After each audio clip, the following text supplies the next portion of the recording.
Hey, what's up friends? I am Tracy L. Turner and this is a video recap of project number 3 from the book How to See Color and Paint It. Now in case you missed it, there are 2 other videos that are sister videos to this one. One is a video that shows me mixing all the colors for this project, and then part 2 is a time-lapse video that shows me actually painting it. So yeah, we are going to go ahead and reveal.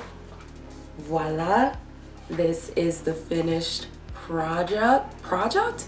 This is the finished project, and I'll say this, so this being my 3rd one, I think I'm starting to get the hang of this thing and what the book is trying to teach you, and the way that it's instructing you to paint with the palette knives and the color viewfinder.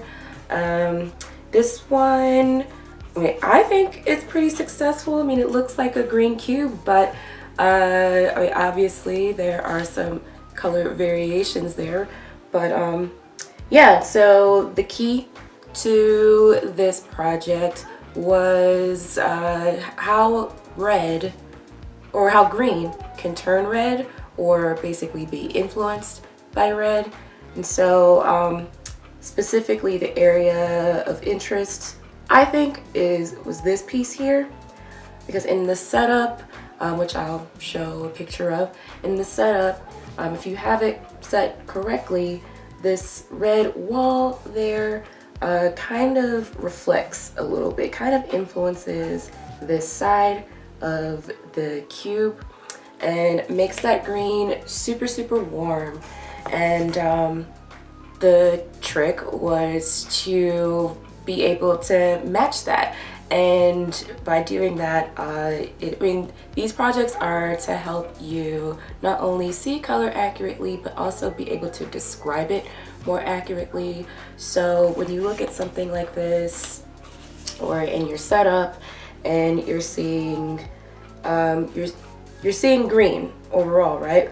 But these are 3 completely different shades or sides of green. So you have this piece in the front that's a bit more cooler, a bit more saturated. You have this one up top that's a green, but it's a really yellow green. And this here, which is a darker green, but it's also a warm green.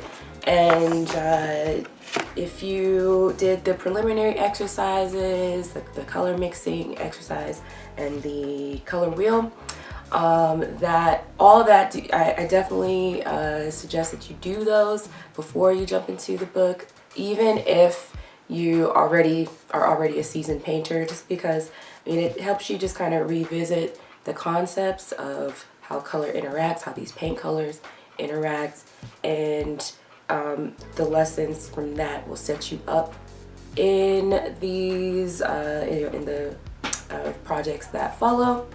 A couple of things that stood out to me when I was doing this was I think what was successful was that I was able to do much better stockpiles of each color.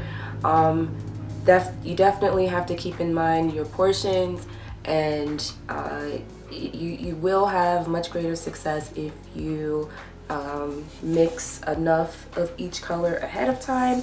That way you're not having to come back and try to rematch the color and be a little bit off. So this time it was pretty much a one fell swoop, which was great.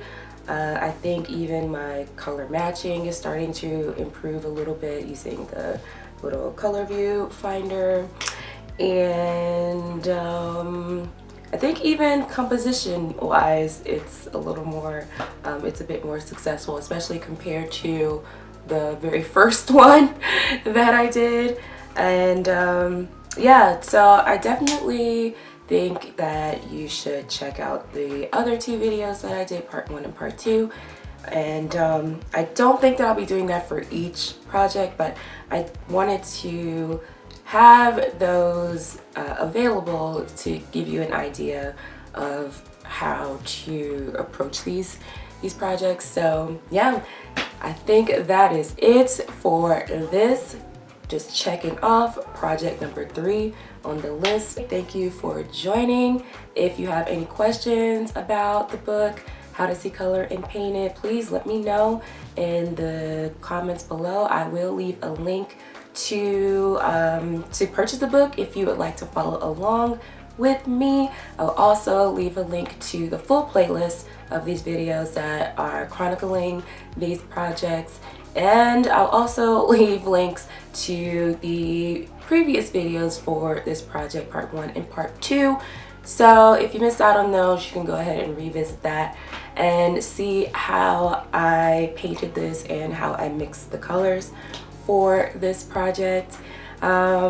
Yeah, that is all I got. Be sure to follow me on Instagram at Traci L. Turner. I am posting the results from each of these projects on there and talking about that. And you can also see more of my own artwork and things that I'm getting into. You go just check that out.